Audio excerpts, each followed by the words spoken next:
Bem-vindos a mais um podcast Descompressão Corporativa.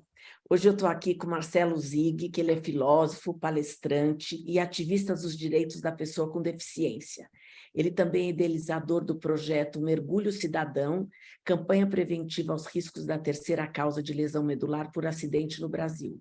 Fundador do coletivo Quilombo PCD, que trabalha no combate aos impactos da aliança entre o racismo e o capitalismo na vida das pessoas pretas com deficiência. Nossa, eu já estou curiosa já para as coisas aqui, mas tem mais. Então, ele é speaker do TEDx Pelourinho, curador do TEDx Salvador, criador do programa de acessibilidade da Comissão de Profissionais com Deficiência da empresa, baiana, desculpa, de águas e saneamento.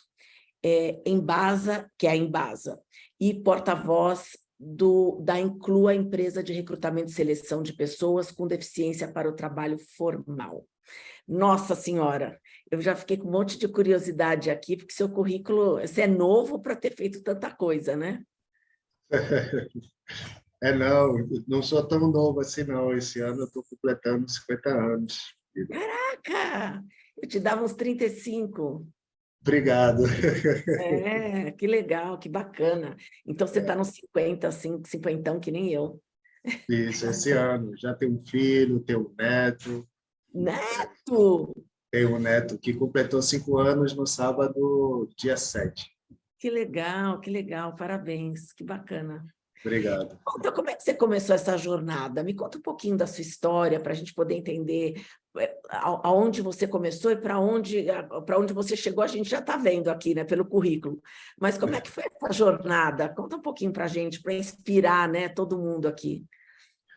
Bom, tudo começou no dia 21 de janeiro de 1995, quando eu me acidento aos 21 anos de idade, ao pular de uma ponte nas águas rasas de um rio e lesionar a medula na altura da cervical. Para quem não tem conhecimento, fazendo uma analogia, a medula é como se fosse o cabo do carregador do celular, e esse cabo passaria por dentro de toda a coluna vertebral e seria responsável pela comunicação, pelo fluxo das mensagens entre o corpo e o cérebro no que tange a motricidade e sensibilidade do corpo. Como eu afetei justamente dessa região, da cervical, do pescoço para baixo, eu tive comprometimento tanto dos movimentos quanto da sensibilidade do corpo. E desde então eu passei até a cadeira de rodas como aliada, como parceira, para viver a minha experiência de vida em sociedade. Neste ínter, eu galguei esse percurso que você citou aí, e até chegar a esse momento, né, de poder estar aqui conversando contigo, e foi toda uma travessia que ainda está em percurso, né, porque o enfrentamento ao capacitismo ele é diário e a gente está sempre aprendendo, porque ele além de ser estrutural, ele se apresenta de maneiras muito sutis, né, nas relações compreendidas na nossa sociedade. Você lembra, se você é da faixa dos 50, talvez você se lembra de um caso que ficou muito famoso, que era do Marcelo Paiva. Meu xará. Exatamente. E vocês lembram disso? Que depois ele fez um livro e tal? Perfeito. Que aconteceu uma coisa muito parecida, né, com o que você está contando, e ele também foi um exemplo. Não sei se vocês têm contato, se você já fez alguma coisa. Sim, Adriana. Antes de dar sequência, eu queria pedir perdão e propor um exercício para a gente, caso você já não pratique, para que a gente possa fazer a nossa autodescrição, para que as pessoas que com deficiência visual, cegas, com baixa visão, que venham a ter contato, acesso ao nosso encontro, ao nosso momento, possam ter referências maiores na nossa presença. Então, Ótimo, vou aprender, me conta, me eu vou ensina. começar e depois você faz a sua. Tá bom. Eu sou Marcelo Zig, um homem negro, de pele retinta, tenho 49 anos de idade, uso cabelos dreads até o meio das costas, estou usando um penteado com parte deles preso, parte dos cabelos soltos, tenho 2 piercings, né? Um de cada lado da sobrancelha, um de cada sobrancelha, uso óculos de grau redondo na cor preta, tenho 2 outros piercings, um de cada lado do nariz, uso barba preta grisalha, na verdade, sem bigode. Estou usando uma camisa branca com listas pretas, um colar onde o pingente é o símbolo de acessibilidade de uma pessoa sentada na cadeira de rodas, e atrás de mim tem o banner, né? Tem o banner da Inclua, que é a empresa a qual eu faço parte e que me concede a possibilidade de estar aqui e bater esse papo contigo. Nossa, muito legal. Adorei essa experiência aqui. Deixa eu me apresentar, então. Eu sou Adriana Felipelli, tenho também mais de 50 anos, eu sou loira, tenho olhos azuis, eu tenho uma pele bem clara, eu estou usando brincos de pérola com coisas pretas, eu tenho um cabelo comprido, mas hoje eu vim de rabo de cavalo. Eu estou usando também aqui, não parece, mas é um vestido onde ele é branco, com xadrez preto e branco, uns tons meio de cinza, assim. Estou usando um batom mais rosa, e eu acho que é isso. Não sei se eu fiz bem essa lição de casa aqui. Fez sim, maravilha. Isso é muito importante e é interessante, né, que a gente acaba se visitando, né? Não, é muito interessante mesmo, porque quem não nos vê, nos imagina. Perfeito. Pode construir uma imagem da pessoa que está falando, né? Então, é muito importante. Esse é um recurso de acessibilidade, na verdade, a audiodescrição, né? Porque o que a gente fez foi uma autodescrição quando a gente se apresenta, né, para as pessoas, e a audiodescrição é um recurso de acessibilidade comunicacional que foi construído, criado, primeiramente, para dar acesso a pessoas cegas e com baixa visão às produções de audiovisual, toda a produção de audiovisual. E ele está se ampliando cada vez mais, e aí a autodescrição acaba sendo compreendida dentro da dimensão da audiodescrição. É uma ferramenta muito importante para que a gente possa estar inserindo no nosso dia a dia, na maneira que a gente se apresenta em oportunidades como esta. Nossa, muito legal, eu gostei, porque quantas coisas a gente não considera, né? Até, no meu caso, até por não saber mesmo que isso é tão importante e que isso dá acesso para outras pessoas que gostariam de ouvir o podcast, inclusive, né? Exato.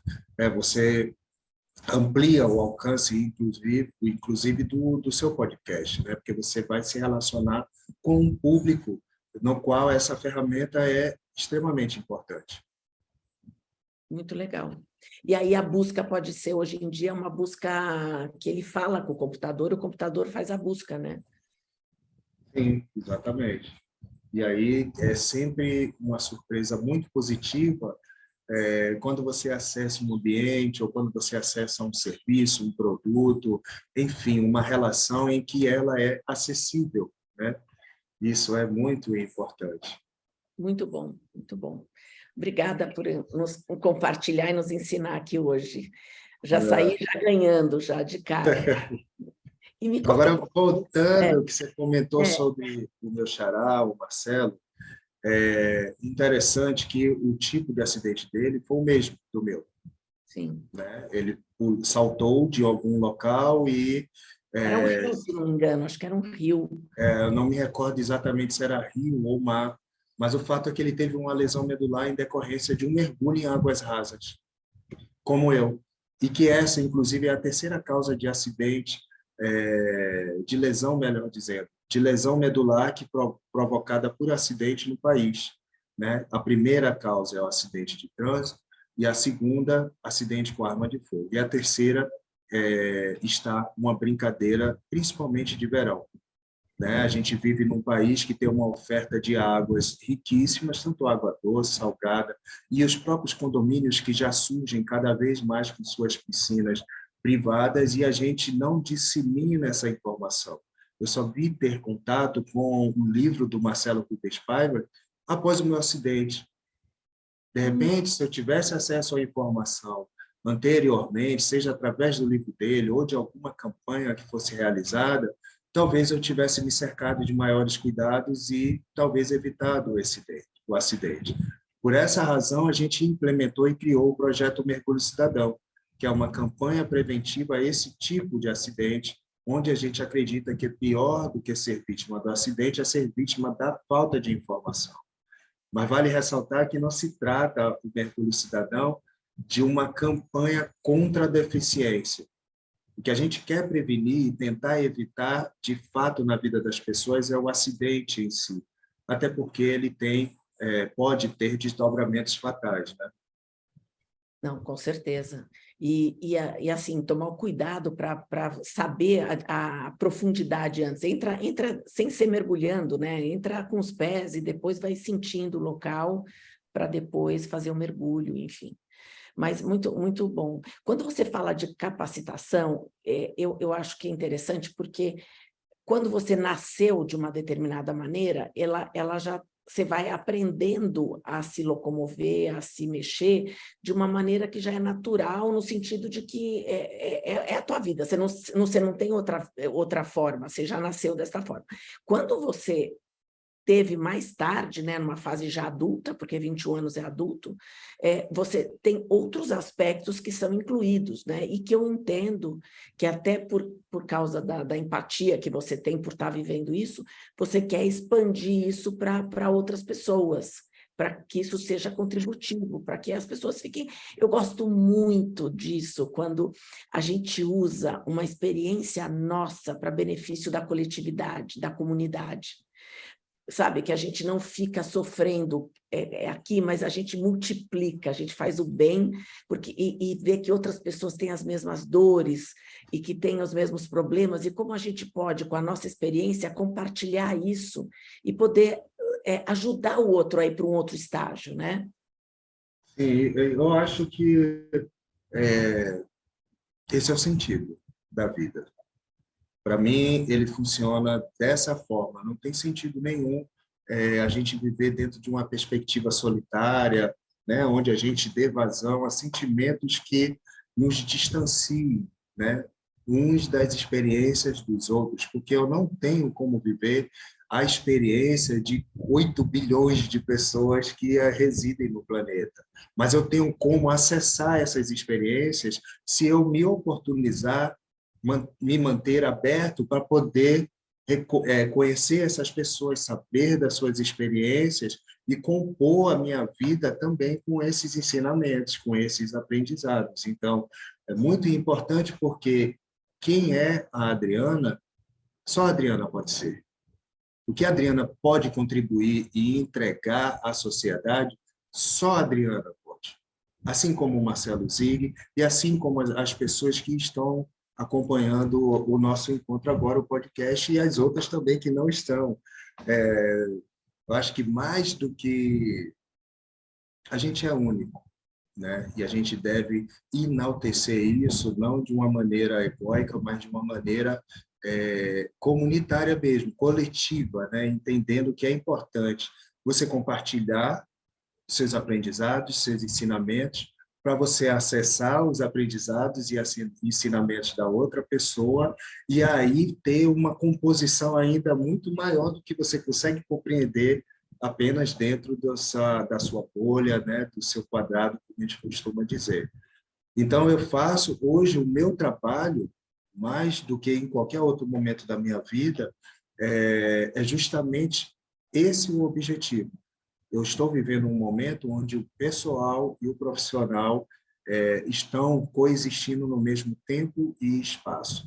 Eu estou como porta-voz da Inclua, que é uma empresa de recrutamento e seleção, onde eu sou o sensibilizador e eu tenho conversado com todo tipo de empresa, com todo tipo de pessoa, todo perfil de pessoa que compõe essas empresas, no sentido de apresentar a minha experiência de vida, as pesquisas que a gente elabora também, para que as pessoas possam pensar e se relacionar de uma maneira melhor e anticapacitista com as pessoas com deficiência, compreendendo e reconhecendo a sua própria humanidade na humanidade dessa pessoa e entendendo que ela é capaz de realizar qualquer atividade comum a outra pessoa porém, de uma maneira diferente. Mas, na verdade, quem realiza o quê igual a outra pessoa? Então, Sim. se todos realizam de maneira diferente, isso quer dizer que a pessoa com deficiência também está realizando igual a todo mundo, diferente. Muito bom. Quando você fala de recrutamento e seleção, você capta os profissionais, quer dizer, eles se inscrevem na sua plataforma e as empresas te contratam para fornecer mão de obra. É isso? Não, funciona. A gente apresenta algumas soluções, né, para essa relação.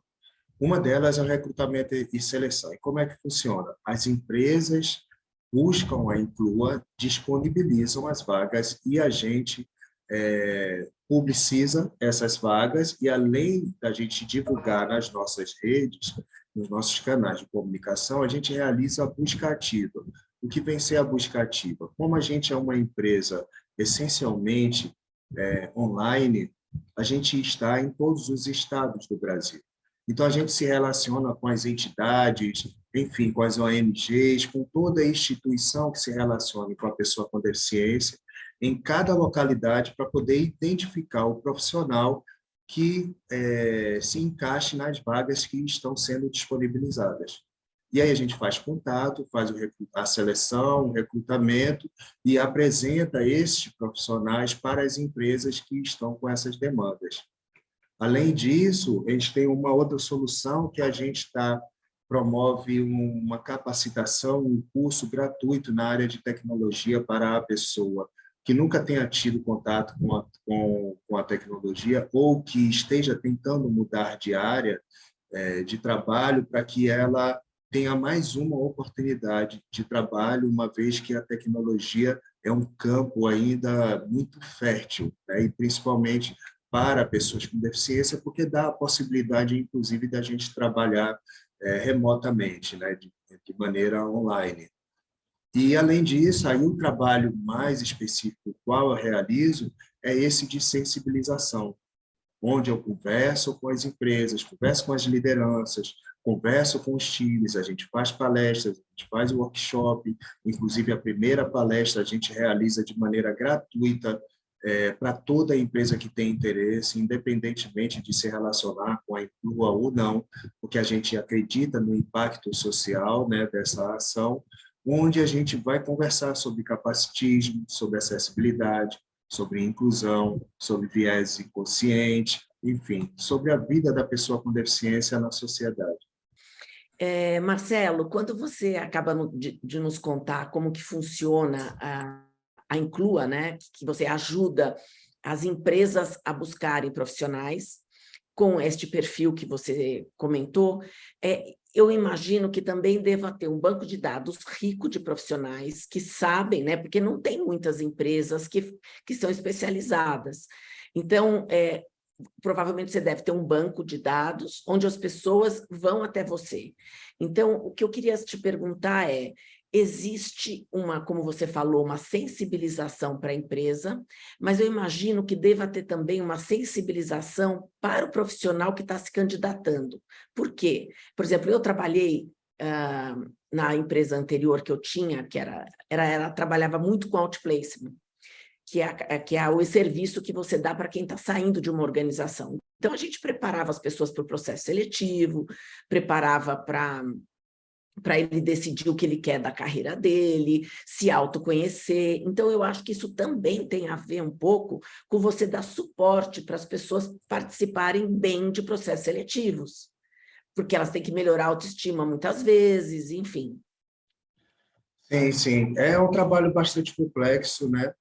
E é um trabalho árduo também, né? Apesar da gente ter uma lei de cotas, que já tem 31 anos de existência, em todo esse período, a gente ainda não conseguiu superar a marca de 1% da população com deficiência do país empregada formalmente.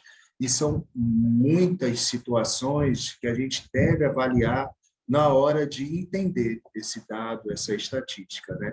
Desde a dificuldade de capacitação do profissional, desde a dificuldade de acesso a recursos tecnológicos, a dificuldade da empresa também de compreender de que forma ela pode se posicionar diante, né, desse profissional, como ela pode atendê-lo, como ela pode retê-lo, né? Mais importante do que promover o acesso é garantir a permanência desse profissional dentro dessa relação. Então, a gente tem que levar em consideração todas essas nuances na hora de compor o trabalho.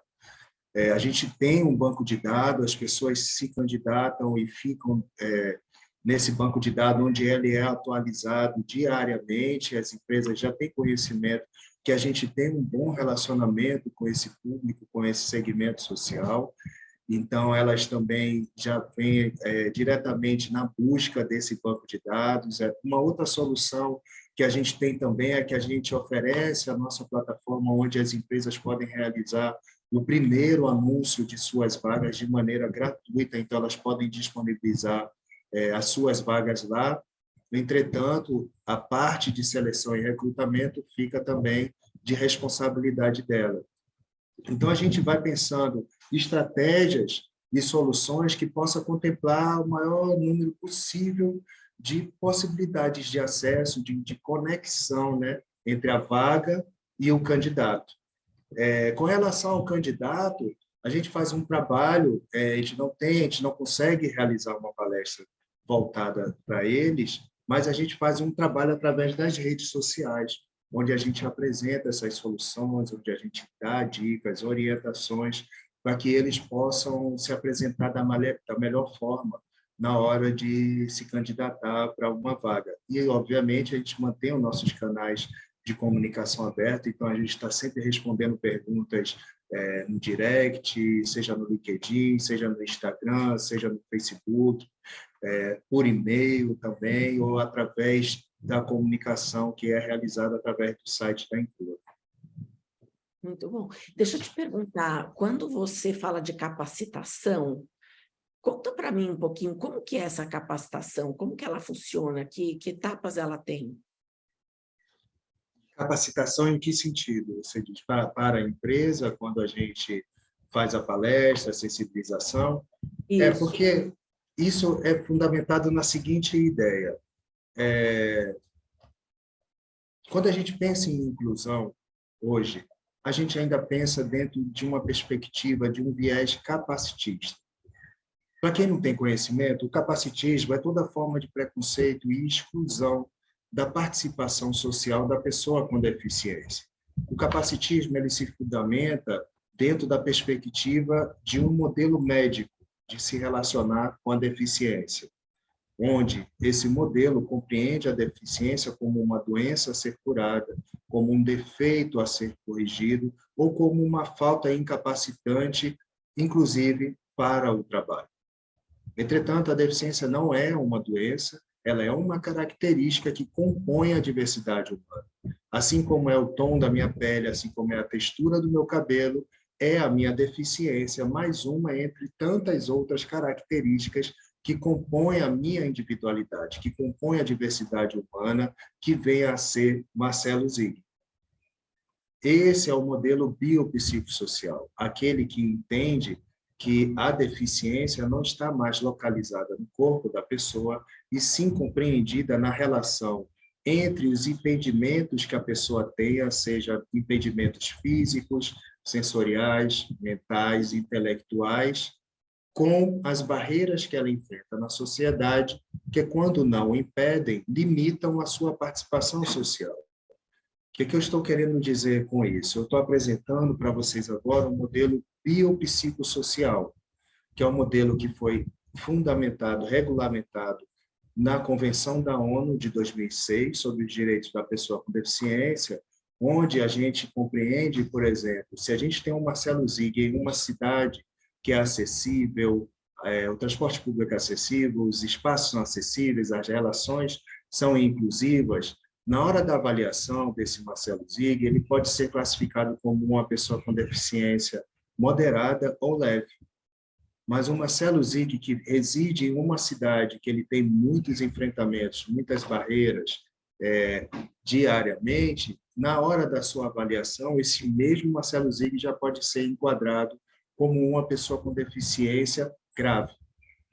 Ou seja, é importante que a gente compreenda que o conceito de deficiência hoje está pautado dentro dessa relação e não mais identificado apenas no corpo da pessoa, como fazia o modelo médico. Então, quando a gente fala em capacitação, quando a gente pensa em inclusão, ainda hoje, por muitas vezes, a gente adota o viés capacitista, onde a gente tem que adaptar a pessoa com deficiência a uma realidade que não comporta a sua maneira de ser. Quando, por exemplo, a gente às vezes pensa em procurar profissionais, nós muitas vezes nos deparamos com uma dificuldade de achar pessoas prontas ou com skills necessários para o preenchimento de vagas. Por exemplo, a pandemia ela possibilitou que você contratasse muitas pessoas de vários lugares. Então, por exemplo, na minha própria empresa, eu posso contratar gente do Brasil inteiro ou do mundo inteiro, porque eu não preciso que trabalhe necessariamente presencial. Isso dá uma viabilidade muito grande também para os profissionais que têm alguma deficiência, para que eles possam trabalhar, né? Porque você viabiliza muitos aspectos aí, facilita a vida, né? Então, só que muitas vezes a gente vê que falta também uma questão do estudo. Como é que a gente pode ajudar essa questão do estudo para ter melhores profissionais preparados, para que eles não sejam, a questão da deficiência não seja algo, não é nenhuma barreira, todo mundo poderia entregar da mesma forma, só que com a mesma qualidade. Só precisaria ter esse preparo. Só que nós temos uma dificuldade muito grande de formação, né? Às vezes de acesso dessas pessoas a terem esse estudo. Não sei se você percebe isso, enfim. São muitos entraves, né? E, por exemplo, esse trabalho que eu estava falando sobre inclusão e a sensibilização que a gente realiza é para que as pessoas sem deficiência saibam como se relacionar com as pessoas com deficiência. E a gente estabelece a partir da perspectiva da humanidade. A gente não traz um manual, um joystick para que as pessoas consigam compreender essa relação. Obviamente que os aspectos técnicos são importantes, mas a gente não pode se restringir tão somente a eles, porque senão a gente vai continuar entendendo que uma rampa só tem utilidade para uma cadeira de rodas e não para uma pessoa que utiliza a cadeira de rodas, ou muletas, ou bengalas, ou para uma pessoa que está aprendendo a andar, ou mesmo aquela que está desaprendendo a andar com o passar do tempo. A gente precisa humanizar essas relações para que a gente consiga superar a compreensão técnica dessa relação e conseguir nos relacionarmos enquanto humanos. Então, as deficiências, elas sofrem um impacto na sociedade quando no enfrentamento das barreiras que nos impedem de frequentar escolas, cursos técnicos, universidades, enfim, nos apresentarmos da melhor forma para o mercado formal. Então, inclusive, até na hora de disponibilizar as vagas, a gente deve se ater a essas relações, porque senão a gente já elimina, antes mesmo de se relacionar com um candidato ou candidata com deficiência. Então, é um universo ainda muito amplo, pouco explorado, porém que a gente tem realizado avanços e a gente deve também validar esses avanços, porque, afinal de contas, por exemplo, a gente está aqui agora conversando, é um indício desses avanços que a gente está alcançando na sociedade. Sim, e hoje em dia, com a questão do acesso à tecnologia, também deve ter aumentado o acesso aos conteúdos, para que as pessoas possam, inclusive, fazer formações. Eu mesma fiz vários cursos, quer dizer, já fiz cursos antes, mas agora, depois de 2020, nossa, Sim. parece que todos eu acabo escolhendo por virtual, porque eu gosto muito, por exemplo, para mim funciona muito bem, eu sei que para algumas pessoas não, mas isso, de qualquer forma, é um benefício, não é? Vocês se beneficiam com isso também. Sem dúvida, né? Você tem a possibilidade de se capacitar, você tem, inclusive, a possibilidade de trabalhar de forma remota, né? Trabalhar online.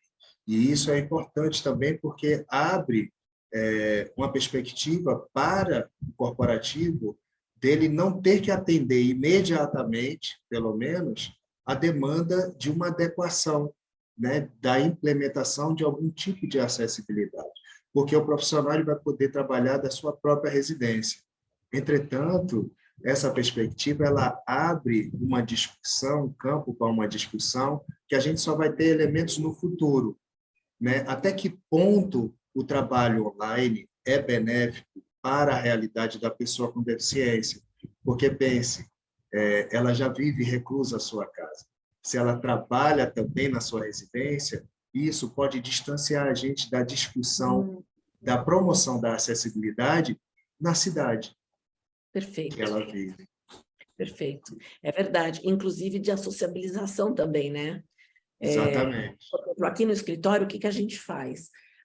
Cada área técnica, né, seja marketing, seja vendas, seja financeiro, projetos, enfim, eles escolhem com a diretoria deles que dia ele vem para o escritório.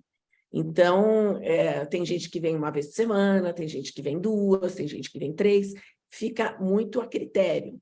Mas nós procuramos organizar todos juntos, inclusive de pessoas de outros estados, que a gente tem Minas, Rio, etc., pessoas que, para conviverem, pelo menos cada 6 meses, tenham algum encontro presencial.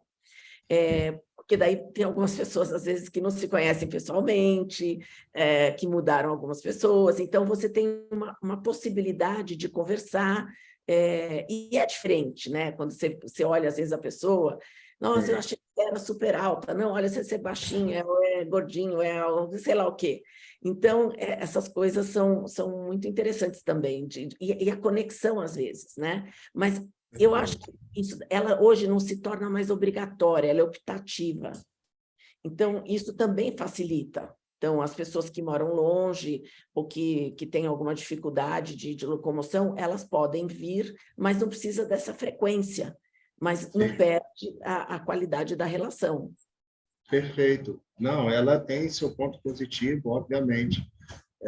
É só uma, né, que a gente já começa a pensar nos desdobramentos, mas que é totalmente oportuno, porque eu, por exemplo, eu trabalho de maneira remota, né? E isso me é uma grande vantagem. Já trabalhei muito, né, mas na verdade a maior parte do tempo eu trabalhei de forma presencial, né? Eu fiz 2 concursos públicos anteriormente. O primeiro, onde eu trabalhei no censo do IBGE, nos anos 2000, e o segundo na empresa de água e saneamento público do estado da Bahia. Tive 2 empreendimentos também, onde eu trabalhava com gastronomia, junto a meu irmão, que é chefe de cozinha. Então, assim, hoje estar trabalhando de forma remota me possibilita um alcance maior com o objetivo que eu estou me relacionando. Então, eu posso estar conversando de Salvador, Bahia, que é onde eu resido, com pessoas, como você falou, de todo o planeta. É isso aí.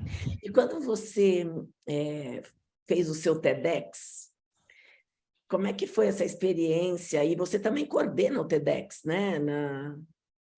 Conta um pouquinho para a gente sobre isso. Foi incrível, né? Era o TEDx Pelourinho, foi durante o período da pandemia, eles começaram a pensar como eles iriam realizar, o propósito deles inicial era trabalhar com outro público, que não de pessoas com deficiência, mas eu insisti tanto que eles acabaram ampliando e me oportunizando fazer o TEDx. Eu fiz o TEDx e foi incrível e foi de uma potência tão bacana que eles me convidaram para ser curador do TEDx Salvador. Hoje eu estou como curador do TEDx Salvador. A gente está agora, nesse momento, inclusive, construindo o próximo TEDx. A gente está convidando, identificando as pessoas para participarem. E é uma grande honra para mim estar tendo essa oportunidade de apresentar, pelo menos indicar narrativas que, por vezes, são invisibilizadas, né? E aí fazer com que pessoas acessem. Quais são os critérios que vocês usam? Se pode compartilhar isso, né? Não sei. Não pode, sempre, com certeza. A gente procura sempre, a gente não procura principalmente nesse momento, a gente não está procurando pessoas que tenham uma grande expressão na sociedade, mas que tenha algo a dizer que toda a sociedade ainda não alcançou e não se relaciona. Então, a gente está procurando as vozes silenciadas e as estratégias que essas vozes desenvolveram para que a gente pudesse ter acesso a elas, alcançar elas e saber da existência dela. Então, a gente quer ampliar essa voz que já existe e fazer com que ela alcance um território ainda maior que ela não alcançou, não atingiu. E aí, normalmente, essas pessoas são mais ligadas às questões sociais ou pode ser de qualquer área? De toda a área. De toda a área. Obviamente que tem um apelo maior para as questões sociais, mas a gente já trabalha com toda a área. A gente quer saber aquilo que a gente estava conversando em algum momento do nosso encontro, né? A questão da individualidade, né? A questão de você ser único.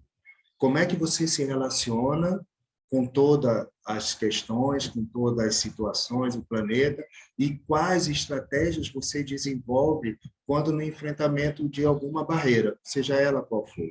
Como é que você elabora essa situação, porque o que você desenvolve pode não ser de conhecimento das outras pessoas e ainda assim ser útil a elas. Então é importante que elas saibam e que você tenha essa oportunidade também de se relacionar com um público maior.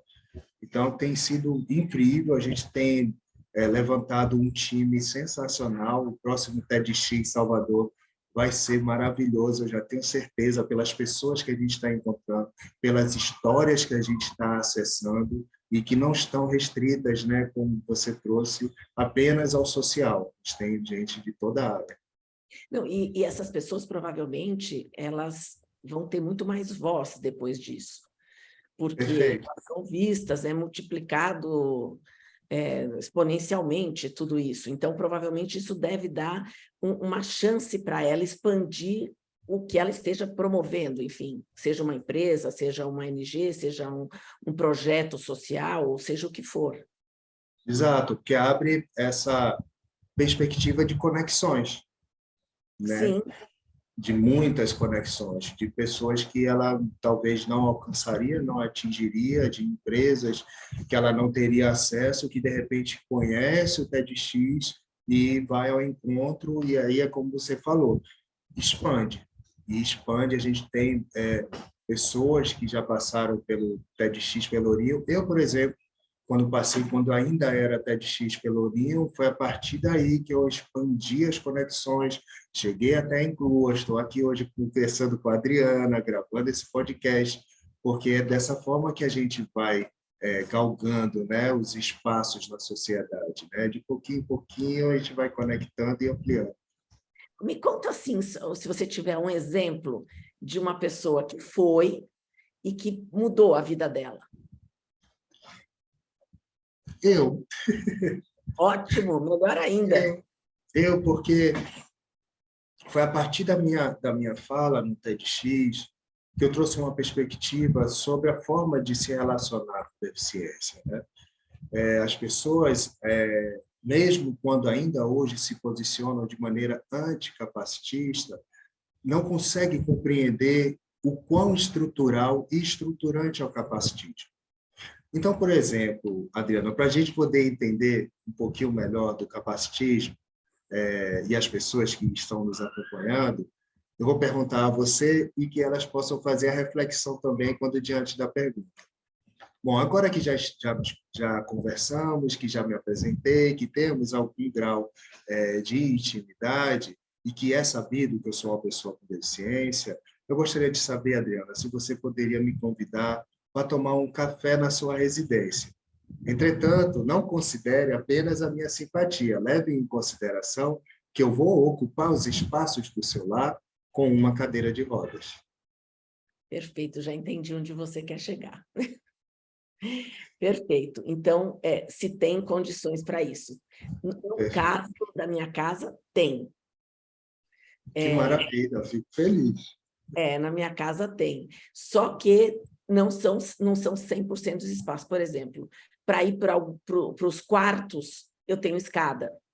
Mas para você entrar na minha casa, eu moro em casa mesmo, não moro em apartamento, porque apartamento é fácil, é só tomar o elevador já está lá, né? Não tem desnível, assim.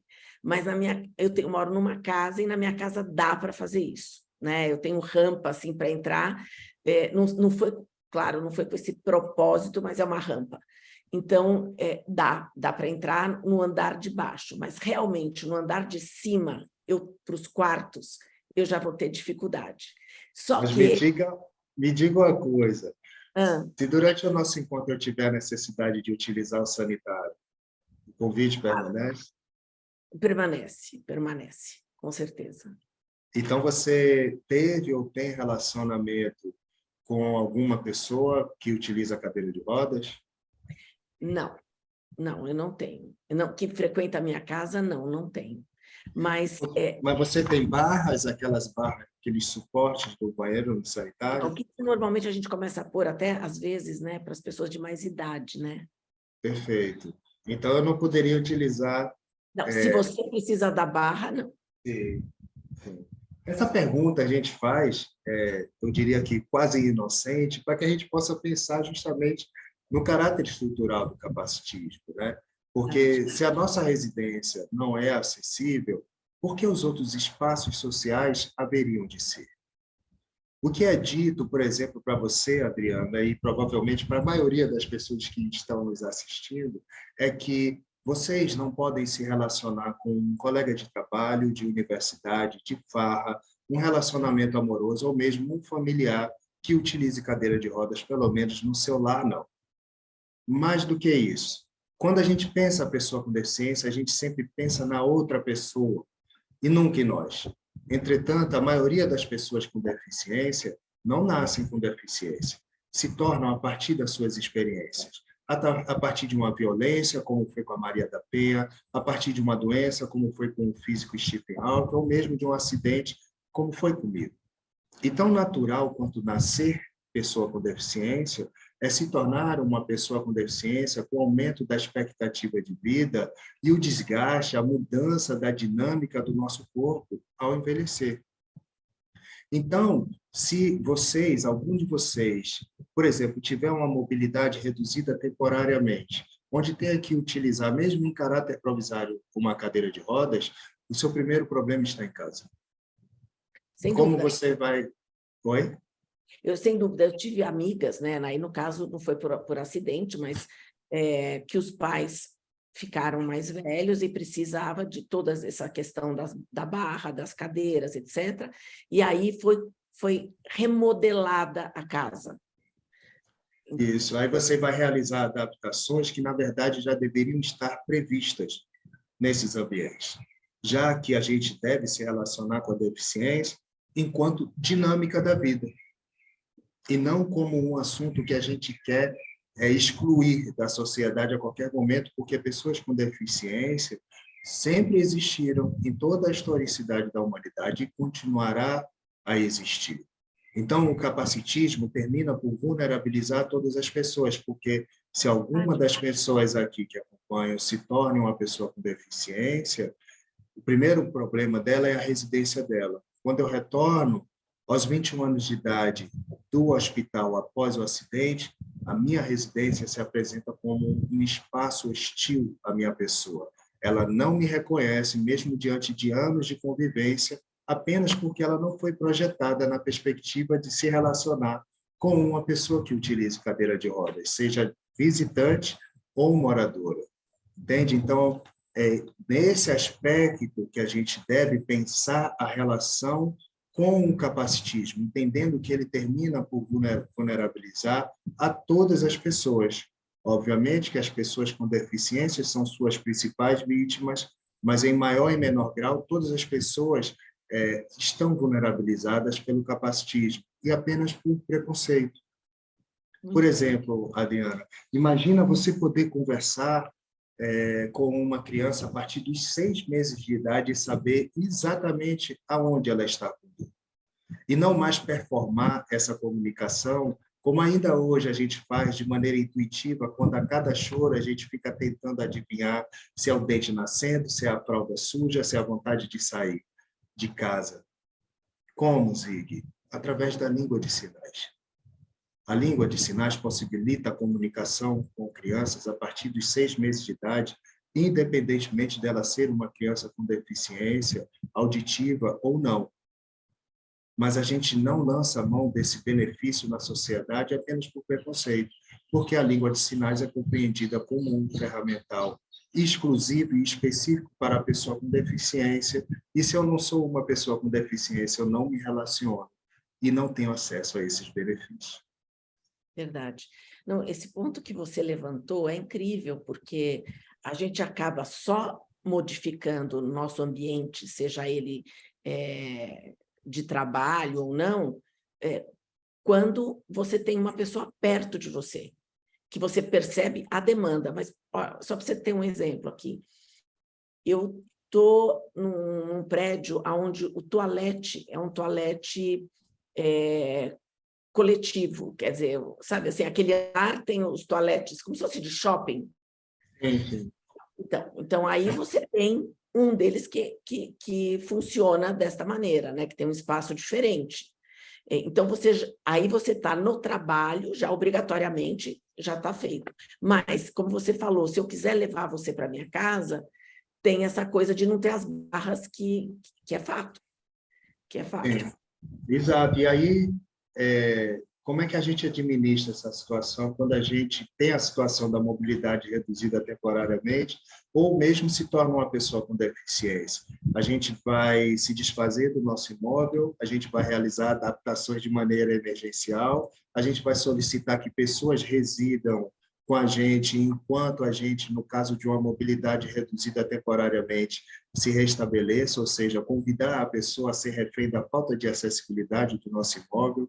A gente vai se mudar para a casa de uma pessoa conhecida, onde a gente vai ter um acolhimento um pouquinho melhor do que o nosso imóvel. Então, são todas essas situações que a gente não pensa, não prevê, mas elas continuam acontecendo na sociedade.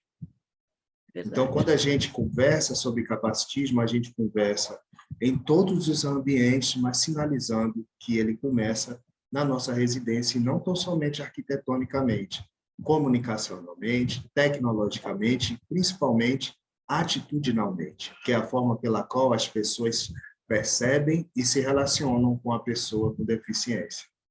Quando você fala de comunicação e tecnologia, do que você estava falando? Porque hoje em dia o celular ele ajuda muito nessas questões, né? Por exemplo, quantos telejornais você assiste que tem intérprete de Libras?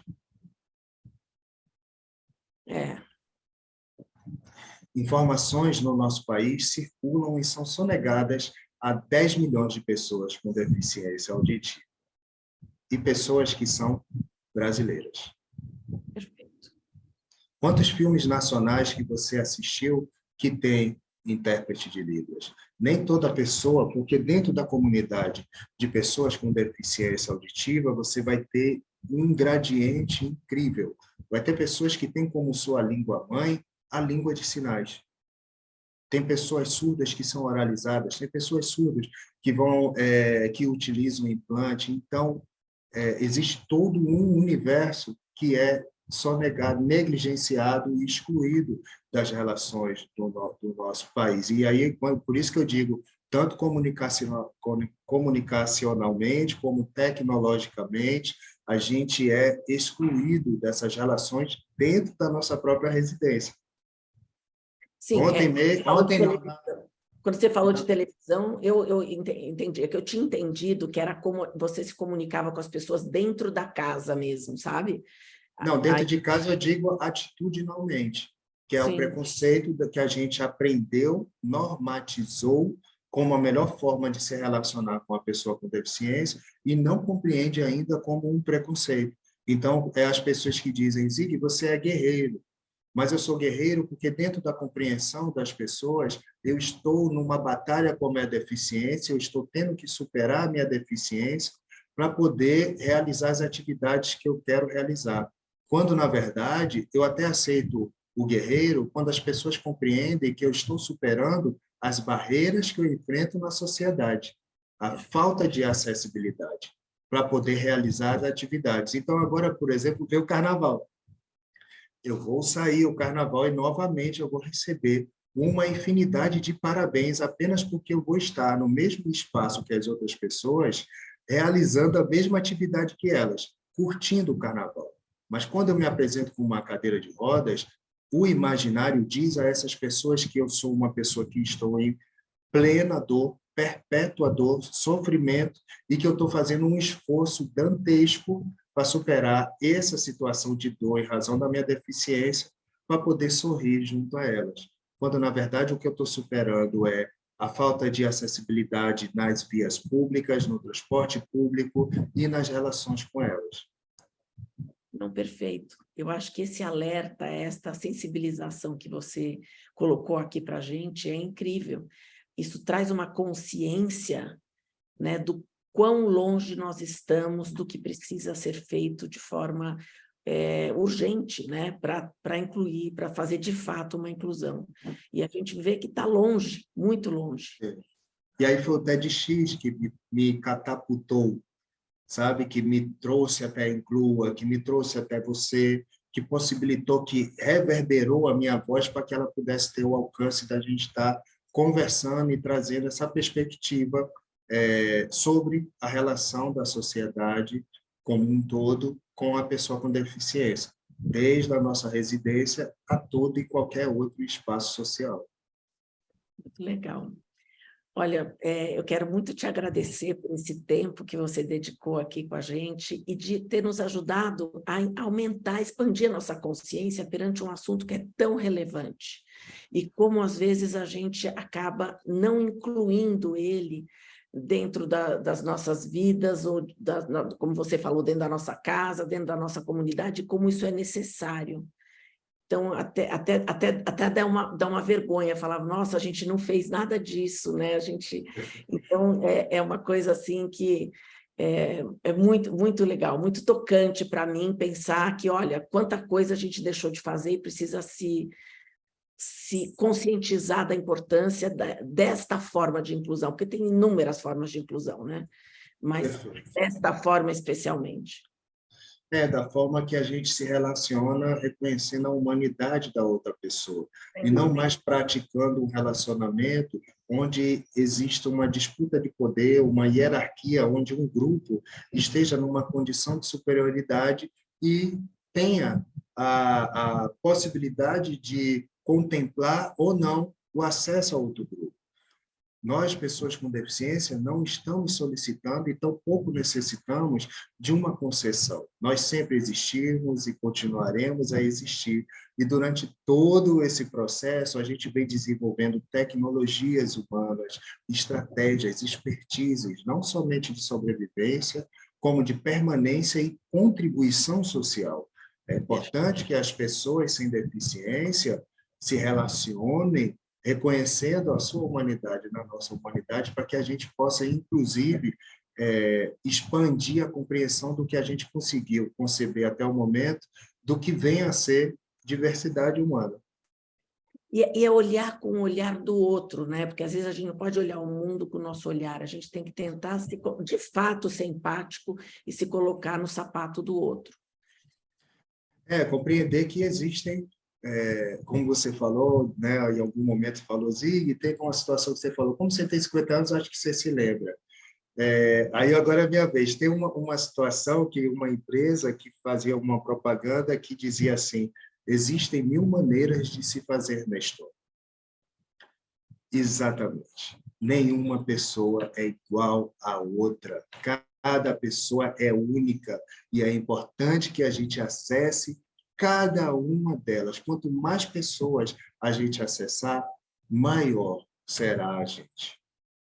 Muito bom. Muito obrigada, amei conversar com você. Você é uma simpatia e continua com o seu trabalho, que ele é muito lindo. E se eu puder ajudar em alguma coisa, pode contar comigo. Eu que agradeço a oportunidade.